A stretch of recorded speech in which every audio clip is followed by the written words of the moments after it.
अस्सलाम वालेकुम। उस्मान एग्रीकल्चर च दोस्तां नूं वैलकम करते हैं। अज गल्लां मंडी के अंदर गंदम की की सूरत हाल आ तुहाडे दोस्तां नाल अज रेट शेयर करते हैं। अज माशाअल्लाह गंदम जिहड़ी आ हुकूमती रेट तो वध गई आ ते अज की रेट आ तुहाडे दोस्तां नाल मैं रेट शेयर करदा वां। जिस तरह के दोस्त जानते हैं कि मुहर्रम आ रहे, इस वजह तो मार्केट जिहड़ी आ डाउन जा रही है। गंदम जिहड़ी आ कम कीमत के अंदर आ रही है, सॉरी कम मकदार के अंदर मंडी के अंदर आ रही है, जिंदी वजह तो जी मकदार कम होने की वजह तो गंदम की कीमत के अंदर इजाफा देखने तो मिलता पाया। तुसीं वेखदे पे हो एक ढेरी नज़र इत्थे पई हुई आ ते एक ढेरी वो दूसरी साइड से पई हुई है गंदम की।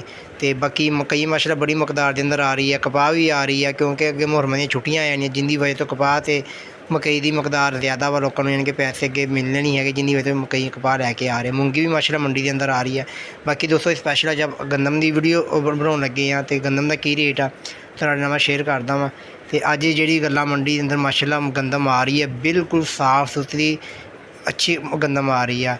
जिस तरह के दोस्त जानते हैं कि जी स्टाकी ने गंदम खरीद किसानों ने गंदम रखी हुई है, बिल्कुल साफ ते सुथरी गंदम। अज माशाअल्लाह गल्ला मंडी के अंदर 2850 रुपये तक गंदम फरोख्त हुई है। जो हुकूमती रेट है मियाँ चन्नू का, मियाँ चन्नू के अंदर हुकूमती रेट आटे के हिसाब नाल 2800 रुपया वा रेट, लेकिन अज 2850 रुपया मियाँ चन्नू गल्ला मंडी के अंदर जी गंदम वो फरोख्त हो रही है।